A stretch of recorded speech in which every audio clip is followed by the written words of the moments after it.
में 3 सरकारी मुलाजमीन को बर्खास्त कर दिया गया। लेफ्टिनेंट गवर्नर मनोज सिन्हा ने इन मुलाजमीन के खिलाफ सख्त एक्शन लिया जो दहशतगर्दों की मदद में मुलविस पाए गए। हुकाम के मुताबिक ये फैसला सिक्योरिटी एजेंसियों की रिपोर्ट की बुनियाद पर किया गया, जिसमें इन मुलाजमीन पर दहशतगर्दों की मुआवनत और मुल्क दुश्मन सरगर्मियों में मुलविस होने के इल्जाम लगाए गए हैं।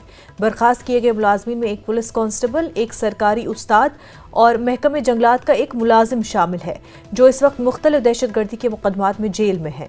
इंतजामिया ने वाज़ेह किया कि मुल्क दुश्मन अनासर के खिलाफ सख्त कार्रवाई की जा रही है और इंतजामिया का कहना है कि ऐसे अनासर के खिलाफ जीरो टॉलरेंस की पॉलिसी अपनाई जाएगी ताकि अमन व अमान को बरकरार रखा जाए।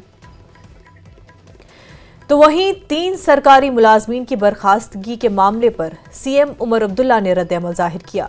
उन्होंने कहा कि अगर इनके खिलाफ सबूत है और इन्हें सफाई का मौका दिया गया और वो सफाई नहीं दे तो ठीक है, अगर उन्हें सुने बगैर ये कदम उठाया गया तब उन्हें अपना मौक़िफ़ रखने का मौका दिया जाना चाहिए।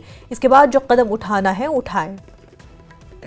अगर के इनके खिलाफ सबूत है, उन्हें सफाई देने का मौका मिला और वो सफाई नहीं दे पाए तो चलिए, लेकिन अगर बिना उन्हें सुने ये कदम लिए जा रहे हैं तो कानून तो ये कहती है कि जब तक किसी को दोषी साबित नहीं किया जाता उसको निर्दोष माना जाता है और हर किसी को अपनी सफाई में कम से कम बोलने का मौका, हर किसी को अदालत में बोलने का मौका मिलता है।